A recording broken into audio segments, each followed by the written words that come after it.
Welcome back, everyone, to another episode of A.IdlePodcast, the podcast where I do a weekly book review. This week, I read The 13 American Arguments, Enduring Debates That Define and Inspire Our Country by Howard Fineman. This book is honestly a research paper on the conflicts that recycle in American society, and it reflects the ideals and values that it was built on. A little bit of background information. This book was released in 2008. So this is the Yes We Can Obama era. Just to put into context, a lot of the references relating to the 2008 primaries are important because Feinman has a way of relating events throughout all of American history to kind of give you context for arguments. And so there are a lot of references to 2008, and that's just because that was the current time. Now, Howard Fineman, this is actually his debut as an author. However, he's no stranger to writing in general. I would say he has a pretty fair journalism foundation, being as though he was present during a lot of the events that he described. So that's one, but he also has various interviews with multiple characters throughout American politics and American history as well. And so being able to reflect on those events and release it to the public, this is not the first time, he's writing this information down. He's just almost gathering, all of his knowledge together to present this topic to us. I would say, though, I guess officially he's a political analyst. He's done a lot of work, but most notably being published in Newsweek, the New York Times, as well as the Washington Post, amongst other things, and various television appearances. I would say it's safe to say that he knows what he's talking about when it comes to American society and the arguments that we have consistently throughout history. So he's someone that definitely values the information in this book. Now, the tone of this book, I would say if I had to put it in one word, it's very informative. And what that means is that it's very fact-based, very detail-oriented as well. There's a lot of information in this book. And you have to think, America has centuries of history that had to be sifted through in order to make these arguments. And it's really just presenting data. So I called it a research paper previously. And I really kind of think that's what it is. It's just kind of giving you the information, like here it all is, do with it what you may. Now, what this book is not, it is not combative. I think that when people see the word argument, they are expecting to be swayed one way or the other. This is not that book. It's very it's more so commentary. It's not inflammatory commentary. It's just, is what it is. It's the facts. It's not really conversational either. This isn't a discussion. It's really an analysis of what has been happening for the past few years, or more than a few years, but. And lastly, most importantly, this is not a persuasive piece. So what that means is it's very objective. And I know sometimes I praise, authors being able to be objective on specific topics, but this is very important because you can read this information without having to side-eye the author and feeling like there's some type of motive behind the presentation of this information. One thing that he does well is that when discussing, each argument, each conflict, he displays each side of it very well and everything in between, as well as almost justifying why these people may feel this way, about this particular issue and the reasons behind it. So it's very logical and it's not really emotionally driven, which is great. I love reading informative things like this. Now, the chapters are segmented by arguments, so there are 13 chapters. And the arguments are detailed through very impactful events throughout American history. So, for example, we open up argument 5 with an account of the day Bill Clinton gave a speech prior to his presidency. And this is just to frame the whole conversation on individualism and how he kind of, I don't want to say different than other politicians, but how he had his own way of doing things. And so this is just one of the many examples. There are a lot of events that are touched upon, whether it's Watergate or whether it's 9/11. And so being able to connect the dots is something that Fineman does very well. And it also shows that history repeats itself, not necessarily when it comes to specific events, but when it comes to discussions. You know, you can jump along the timeline of America and link these arguments throughout generations. It's nothing new, you know? So, I mean, that made me feel better, but it's also just, you know, a commentary on the fact that America has always been embroiled in discussions amongst ourselves when it comes to these specific topics. And generally, each argument is about 20 pages long, give or take, which that's really not that long. The book itself is fairly short as well. It's under 300 pages. I think it's like 260 or something like that.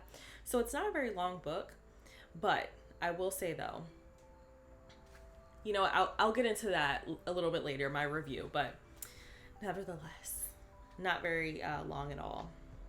And then he also, I like that he lists the references when it comes to who he interviewed and, you know, where these quotes are coming from in the back of the book. You know, this is something that is expected at this point, I would say, of authors who want to be taken, you know, seriously, presenting information that came before them and quoting things to back up their, you know, arguments. But I like that he listed literally everyone that he interviewed. I don't know if he interviewed them before or during the book, but obviously it had to be one of the two. But I like seeing the list of all of the people that he talked to, as well as their respective titles when it comes to American politics or society. All right, before we get into the analysis part of the episode, I did want to list out the arguments. There's only 13 of them, so I'm just going to run through them very quickly so that if you're interested in a specific topic, you'll know that that's being covered in this book. And then I will say, as you'll see, it's very logical in essence how we start with the first argument and kind of not necessarily build off of each other, but it makes sense that we have to start with the first one, which is who is a person. Obviously, we got to figure that out before we even get to anything else. So that's number one. Number two is who is an American. This is the chapter that discusses citizenship, you know, immigrants, things like that. Number three is the role of faith.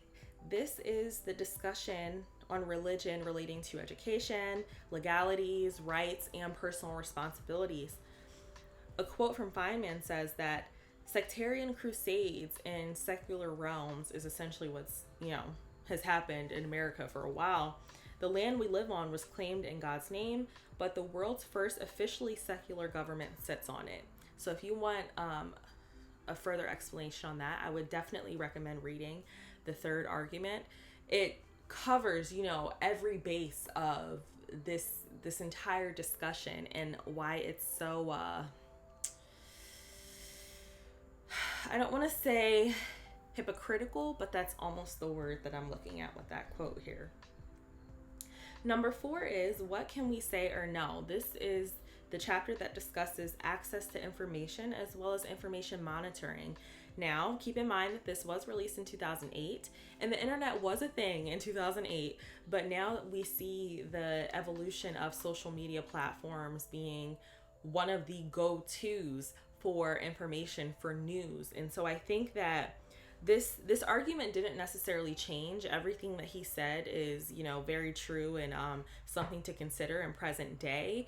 But this is one of those arguments that's like, this is going to be the big one for our generation probably. It's just discussing access to information just because technology has evolved and now we're able to get so much so quickly. So that's one of the ones that'll, you know, probably cycle around, come again in a few hundred years, you know, whatever. Okay, number 5 is the limits of individualism. What I really took from this chapter was really moving beyond partisan beliefs. And not necessarily just politically, but that's the best example I can give.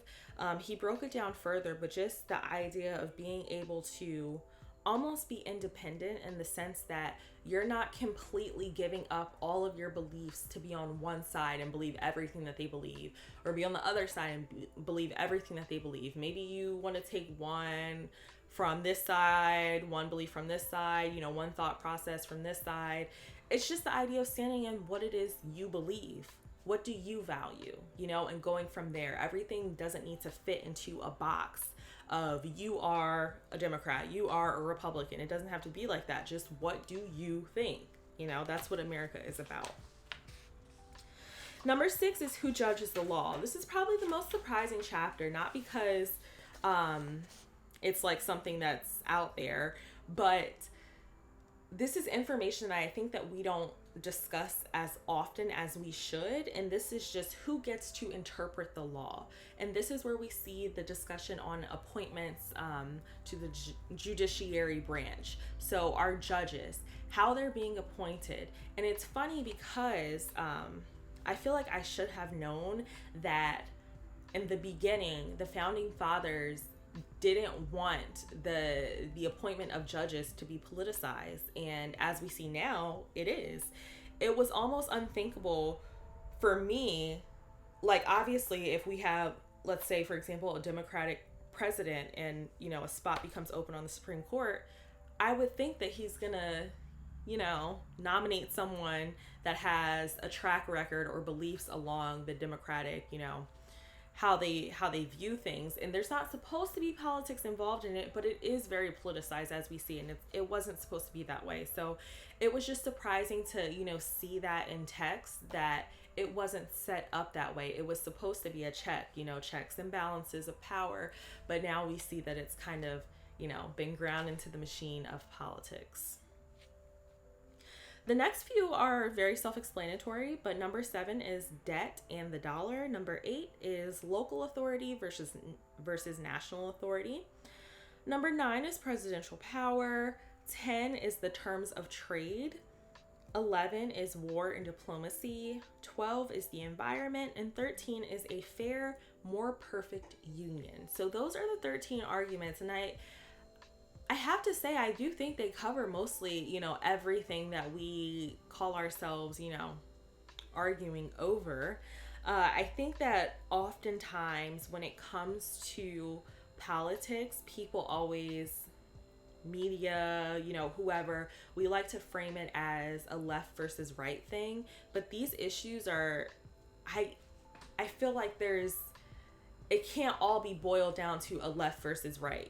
These are the actual issues that has been shown time and time again to be things that have to be reevaluated and discussed every few decades. And so I think that this is a great way of putting the situations that need to be discussed in context and move away from this whole, are you on the left or are you on the right? Like, I can't. I hate that because that's not, we're not going to get into that.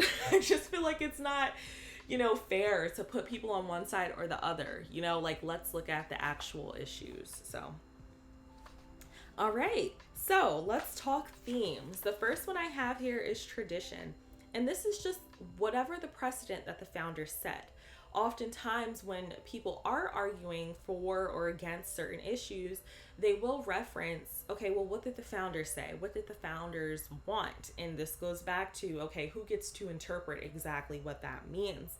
So this comes in ways by, the Constitution, the Declaration of Independence, but also an interesting one that I didn't think would be mentioned in this book is the Federalist Papers, that were written collectively by Alexander Hamilton, John Jay, and James Adam. This was referenced in Argument 4 when it comes to the distribution of information. What Feinman was saying was basically this was one of the first acts of, kind of pushing information out there to the masses that was meant to persuade, the public to feel a certain type of way. And so obviously now that has evolved into Twitter, TikTok, Facebook, Instagram, we're getting information just like that. And so it's very easy for someone to put something out there. And so just looking at what our founders did, they did set a precedent of the entitlement of freedom. I don't care what side of the fence you're on, what you believe, etc. I do believe that every American does believe in freedom. However, where we kind of get into murky waters is everyone's definition of freedom is not the same. It was touched on in, I want to say it was, argument number 5, when it comes to the limits of individualism. Some people view freedom as literally letting them get some land somewhere out west, leave them alone, let them hunt and do their own thing, and that's it. That's their freedom. Now, obviously, that's not everyone's, view of things, but that's why people vote, certain ways, because maybe they want less federal, laws, and they want it to be left up to the state or what have you. It's very interesting that we all do feel entitled to freedom, and we are entitled to freedom, but just looking at what exactly that means, I think that's a more complicated situation. Per Fineman, America was built by dissenters who later bred lawyers. So this notion of arguments and kind of going against the grain and doing their own thing, that's ingrained in us. The people that came over from Europe, they were dissenters. A lot of them were escaping religious persecution. And those people, generations and generations and generations later, bred the class of Alexander Hamilton and Thomas Jefferson, and these people that came together to put together these papers, the Constitution, these written laws and things like that, to kind of protect their pocket of Eden. And that's something that was kind of referenced throughout the book, is America is this Eden where everything's going well. This is like a safe haven for everyone. You won't be persecuted here. But it's kind of come full circle, because now we're kind of looking at what the majority wants at this point. So to kind of bring it all to a close, our foundation is in disputes, and that ultimately prevents tyranny.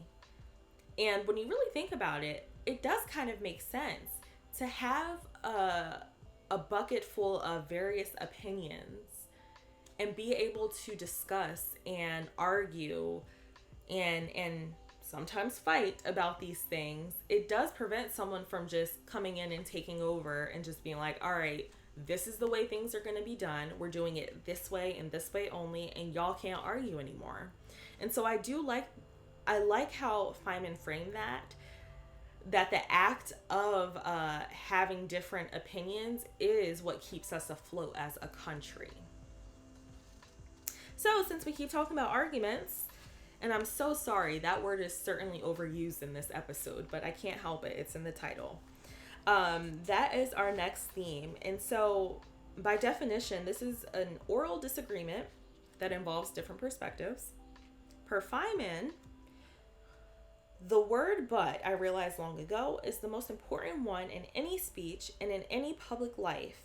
It is the moment an argument begins. And that's very important, because as soon as somebody says, oh, I see your point of view, but, that's when you need to, get your stuff together, because they're about to go in for the kill. Now, there is a negative connotation with arguments, obviously. Arguments typically include an aggressor or aggressors. I think that overall America is seen as agitating other systems and beliefs that don't really align with theirs. And really, an argument is just a predecessor to a fight. So what I want to do is kind of take your thoughts away from that negative space when you're reading this book and look at it more as a debate. A debate is a discussion of differing viewpoints. Arguments are a little more primitive, I think, than debates, but really, when you're reading through these chapters, we're not talking about one or two people physically fighting each other over these opinions. We're talking about people discussing on how to make things work for the best of American citizens, for the best of the country, to do things that will put us out on top. And so I think that we have to stop looking at arguments as a bad thing and kind of look at this more as healthy debates that sometimes get heated, but it's necessary to, continue on to this great space. And lastly, I want to hit on the idea of socio-political bubble, essentially. Really, everything comes down to politics, even religion. We see that very early on in the book, that at one point, a lot of religions tried to stay out of politics altogether. They were too busy fighting each other. But it became a point where they had to kind of step in and protect their interest. And so what we see is politics is very intertwined, very heavily intertwined in every aspect of public living. And it's not likely to become undone so easily because it's probably just this complex knot of, all types of nasty stuff. So I wanted to just kind of put it out there that the one thing I did get from this book was that everything really comes down to politics and how you can politic your way to winning. And for those that don't know, socio-political just means like the social and political factors, that are present in the situation. So what does this say about America? I don't think it says anything bad about America. I think it just says that America is a paradox. It's like there's a lot of contradictory nature. So, for example, Feinman discusses very early on reconciling the two concepts that, and you've probably heard this before, the idea that there's no such thing as free lunch. We don't do handouts, but also in the same breath saying, united we stand. Where's the common ground between those two concepts? And you can look at a lot of contradictions within this book in America as a country, but again, keeping in mind that the differing opinions are what propel us forward and kind of push us to do better for all American citizens. And lastly, so a paradox is essentially just a false proposition or contrary to commonly accepted opinions. I would like to point your attention to religious freedom and the idea that everyone is free to practice whatever they want. That kind of being I would say the foundation maybe that the founding fathers wanted to set. But now this has kind of been turning into, we have our majority now, and so we don't really want to deal with other religions. That whole argument is very interesting to me, how we just became full circle like that.